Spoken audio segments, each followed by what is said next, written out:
In the last session, we mentioned that we have to know certain ingredients of speaking English in order to be able to effective communicators. And we mentioned that the spoken medium of English language comprises certain segmental features and certain suprasegmental features. And we also learned that the segmental features constitute the vowels and the consonants of English. And we talked about the 20 different vowel phonemes of English. And in this session, we will talk about the consonant phonemes of English. There are 24 consonant phonemes in English, and all these are very important for us, and we should know what these sounds are. Some of us may not be familiar with these. We may be using some other sounds instead of the English sounds. So let's get to know these consonant phonemes of English. They are classified into several groups, and the basic difference is voiced consonants and voiceless consonants. There are certain consonant sounds which are voiceless, and there are certain consonant sounds which are voiced. What is the difference? The difference is voiceless sounds are those sounds in the production of which the vocal cords are wide apart. They do not vibrate. Sounds like p, t, k, s, sh, etc. These are voiceless sounds. On the other hand, we have voiced sounds, and these sounds are produced by the vibration of the vocal cords in the larynx. The vocal cords vibrate, producing a voice, and these are sounds like b, d, g, j, z, etc. So this distinction is necessary for us to maintain, because if you produce a voiceless sound instead of a voiced sound, the meaning can change in the language. For example, instead of saying zip, if you say sip, the meaning changes. The difference between these two words is only in the voicing. When we say zip, the z sound is voiced. When we say sip, the s sound is voiceless. And just by changing the voicelessness to voice or voicing to voicelessness, we can bring about a change in meaning, and that can create confusion and problems for the speakers. And the second distinction that we have to maintain is about the way the air comes out from the mouth in the production of these consonants. There are certain consonants which are produced with a kind of explosion in the mouth. Sounds like p, b, t, d, k, g. When you produce these sounds, it sounds as though there is a kind of explosion in the mouth. So these are called plosive sounds. And the symbols, phonetic symbols used for them are these: p, and this is b, and this is t, and this is d, and this is k, and this is g. As I mentioned, the phonetic symbols are given in the dictionary.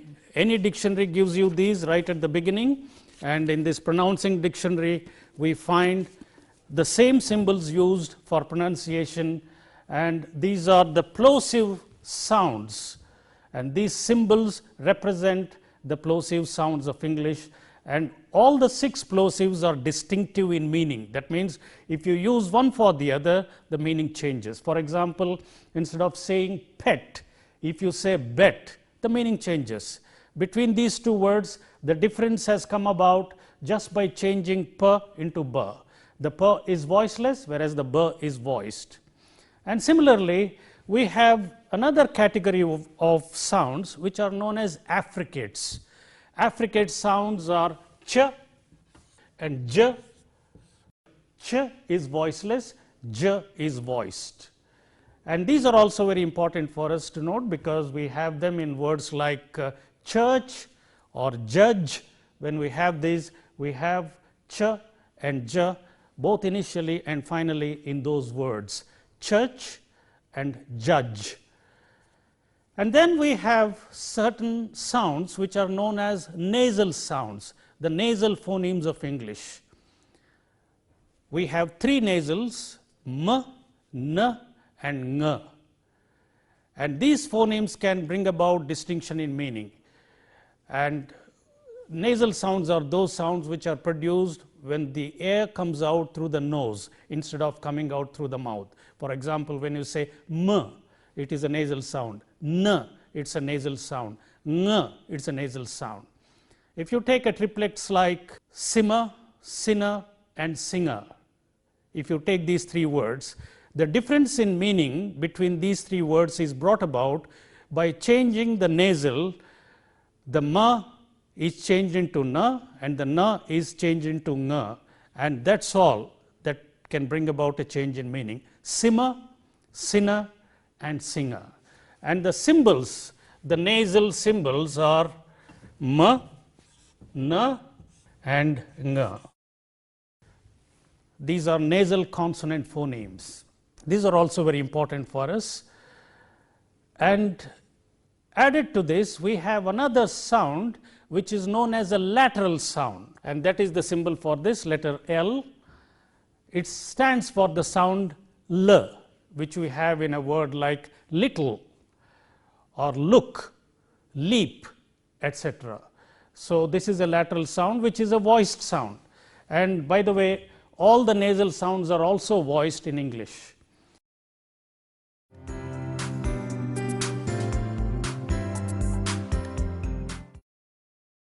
We have a group of very difficult sounds, and this group is known as fricative group.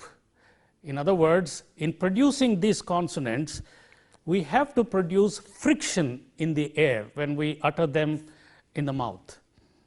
For example, if you take the word F-I-V-E, five, and if you listen to these sounds very carefully, you notice that initially we have a f sound, and finally we have a v sound in this word, F-I-V-E.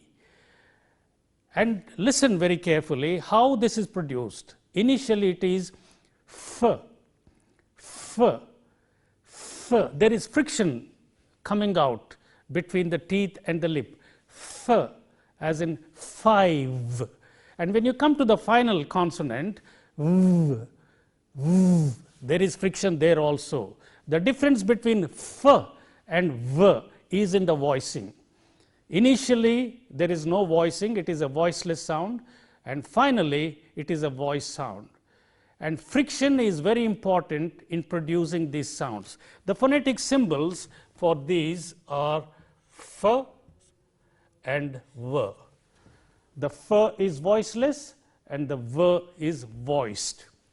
We have another pair which is a totally alien to Indians and Indian languages, and this is th, theta, and the. Th, this sound is th. It is a dental sound produced at the upper teeth. Th, th. The friction is very important here. And if you voice this sound, you get the. We have these sounds in a word like theory. T-H-E-O-R-Y in English, theory. When we say that, the first sound is th. Or in a word like think, T-H-I-N-K, think. I'll think about it. I thought about it. Thank you very much. When we say thank, we have the same sound. Thank you. Thank you. Authority, myth, and so on. And then if you voice it, you get the sound. The. We have this sound in a word like this, T-H-I-S, this, T-H-A-T, that, and T-H-E-S-E, these, and T-H-O-S-E, those. And also in a word like mother, M-O-T-H-E-R, mother, the, and father, the. That is the sound which we have in English. And these are very alien to Indian languages. We have to take special care about this pair of sounds. And in producing this, we have to make a lot of friction in the airstream. The next pair is, this is S and Z. The first one is a voiceless sound, S, S, and the second one is a voice sound, Z, S and Z. If you take a word like S-I-Z-E, size, you have the S sound initially and Z sound finally. And we have to make sure that the voicing is important when we produce this word. In the initial position it is voiceless, and in the final position it is voiced. Sin and zip, when you have the word sin, you have it word initially S. In a word like zip or zero or zone or zoo, we have the Z sound, Z. And then next we have another pair, sh and then j. Sh, which is a voiceless sound. If you voice it, you get j. Sh sound, as we have in a word like ship, S-H-I-P, ship. And we have in a word like mesh, M-E-S-H, mesh. And in a word like mission, and so on. And if you voice it, you get j, as you have in a word like leisure, treasure, measure. And in all these words, we have this word j. And don't confuse this word j with z. This is z, whereas this is j, which have to be kept separate. And these should not be confused with this sound, which this is j, which is an affricate. J, z, and j. Similarly, the voiceless counterparts ch, s, and sh. Many speakers get confused with these sounds. We will look at it a little later, and we will see how to distinguish these two sounds in different words that we have. And then we have another fricative, which is a glottal fricative produced here at the glottis.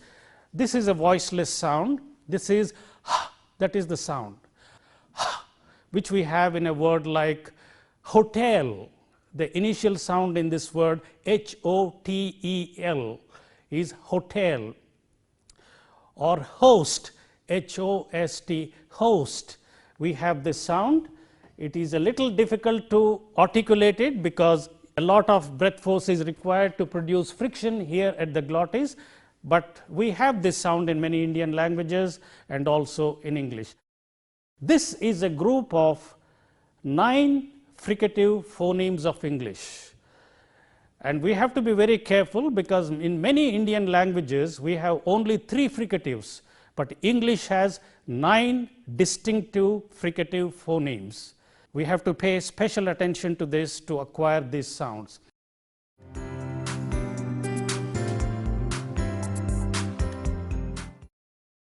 Next we have another sound which is known as a R sound. We are familiar with this. This is a frictionless continuant, R, as we have in a word like red or room or hurry, marry, etc. And then we have other sounds which are known as semi-vowels. These are the 2 sounds, the symbols for which are, this is y and this is w. These are known as semi-vowels in the sense that they are half vowels and half consonants, but listed under consonants. Y, this is a voice sound, w, which is also a voice sound. Both are voiced semi-vowel sounds in English. All put together, you have 24 consonant phonemes of English. And it is important for us to get all these phonemes, because if we don't have any, or if you substitute one sound for the other, it may create confusion, intelligibility may break down, and your speech becomes defective. One important thing that we have to keep in mind when we produce these consonant sounds is this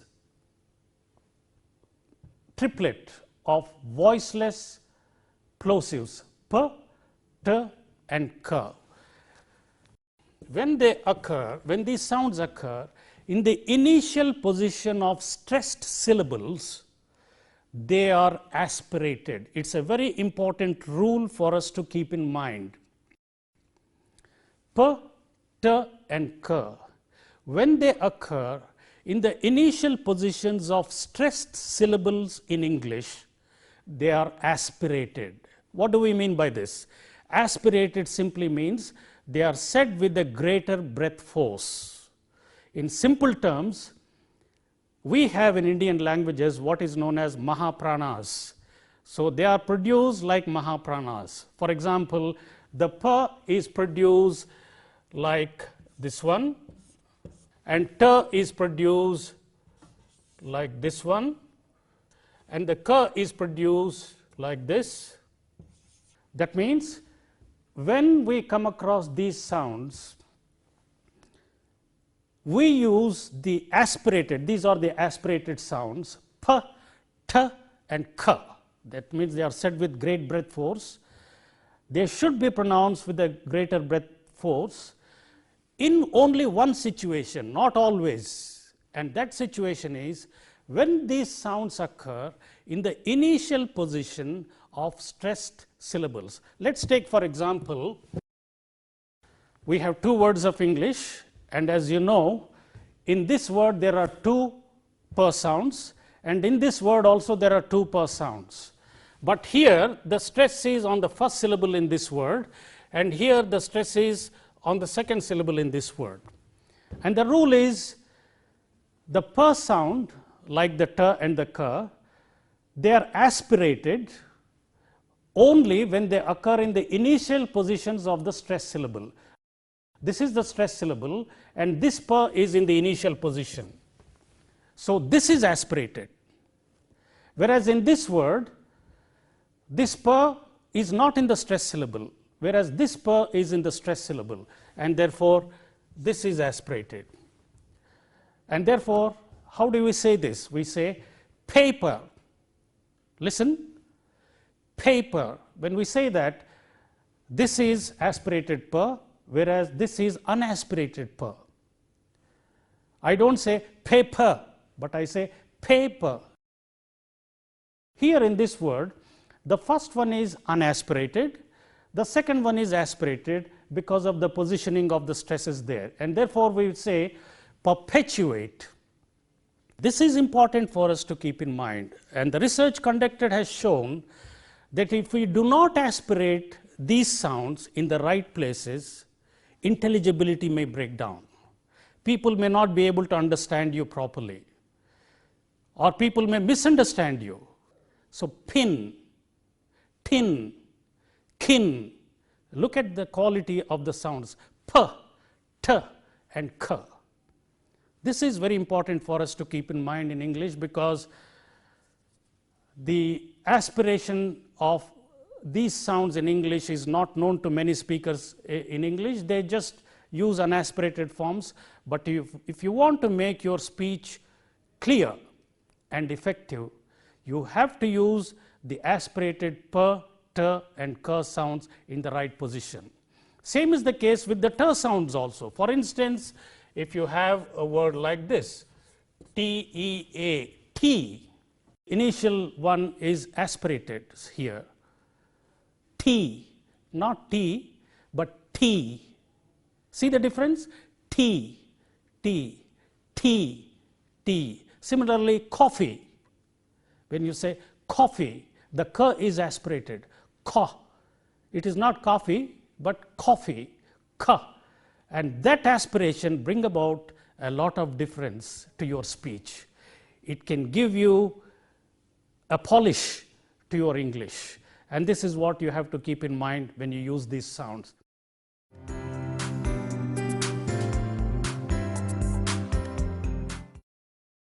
The other rule that you have to keep in mind about English consonants is not prolonging or geminating these consonant sounds when they come in the middle of a word, even though you see double letters in the spelling, B-U-T-T-E-R. You have two letters of T here in this word, and generally people go by the spelling, and they think that because there are two letters here, they have to prolong the consonant. Certainly not in English. In English, when a consonant sound comes in the middle of a word, it will be pronounced as though there is a single T there. So it is pronounced butter. It is not butter. When you say butter, the T is prolonged. We shouldn't do that. It will be pronounced as though there is only single T. So it is butter.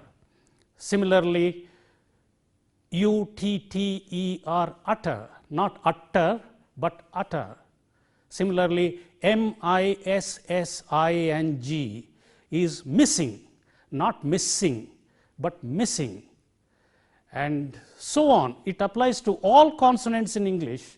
When they come in the middle of the word, they will be pronounced, although there are two letters in the spelling, these two letters will be pronounced as though there is a single consonant in the word. There is no one-to-one correspondence between spelling and pronunciation in English, and that rule applies not only to the vowels but also to consonants. Take for example a word like this, cycle, cycle. Single word. This letter stands for the s sound and this letter stands for the k sound here, you see, in the same word. So we say cycle. We don't say sisal, nor do we say kaikal. So it is cycle. So this is an important principle we have to keep in mind. Each letter may represent different sounds in pronunciation, and therefore this is another principle for us to keep in mind. Many people get confused about the plural forms, the third person singular verb forms, and the past tense forms and the possessive forms in English. It is very simple, but people are not aware of the rule. For instance, many plural forms have a letter S at the end. But we should know that this letter S can represent different sounds. The plurality in English, in pronunciation, is brought about in three different ways.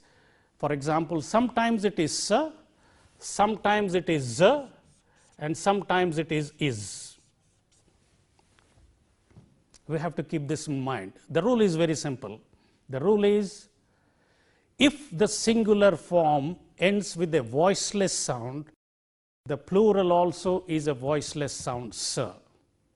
For example, if you have a word like cat, C-A-T, cat, this sound, t, is a voiceless sound, and therefore when you make it a plural, it takes a voiceless sound again, s. So it is cats. But if you have voiced sound, as in this case dog, g is a voiced sound, and therefore the plural form takes a z sound, which is plural. Therefore it is dogs. Z. Look at that. It is not s, it is not dogs, but it is dogs. The voicing should be there. And if the singular ends in either a s sound or a z sound or a ch sound or a j sound or a sh sound or a j sound, any of these six sounds, then the plural is. For example, horse, H-O-R-S-E, horse. The singular form ends with a s sound, and therefore the plural form is. So we say horses, not horses. It is not s, but horses is. That is the plural form, horses. There are many horses there. And similarly, if the singular ends with the z sound, for example, in a word like size, what is the size?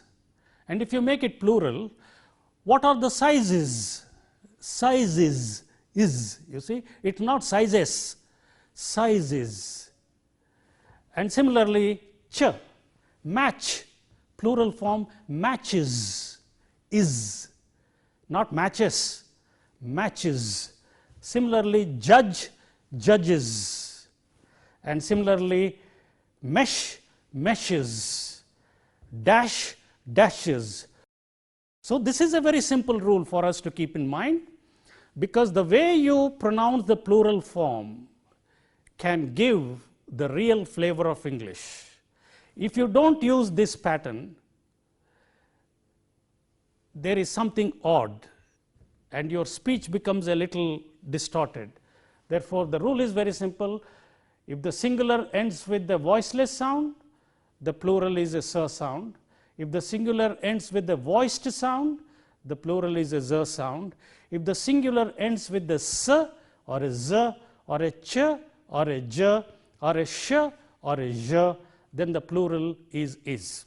The other important thing for us to note about this rule is the same rule applies when we use third person singular verb forms. Many people get confused about this also. For instance, he asks. Ask is the root. When we say asks, it is s sound. He asks, because k is a voiceless sound, the s also is voiceless. But if the root ends in a voiced sound like this, g, beg, the third person singular form also is voice, and therefore we say begs. He begs for advice. He begs for money. Z, not begs, but begs.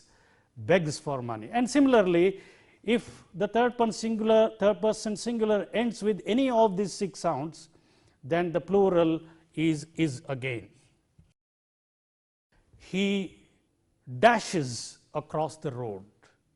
He matches the color. It matches the color. He seizes the opportunity, and so on. So the same rule applies here also. So this is an important thing for us to keep in mind. And if you can take care of this important item, it adds polish to your English. It sounds like English. So consonant sounds also are important. They are part of the spoken medium, and we have 24 meaning changing consonant phonemes in English. We have to acquire them. Some of them are very strange.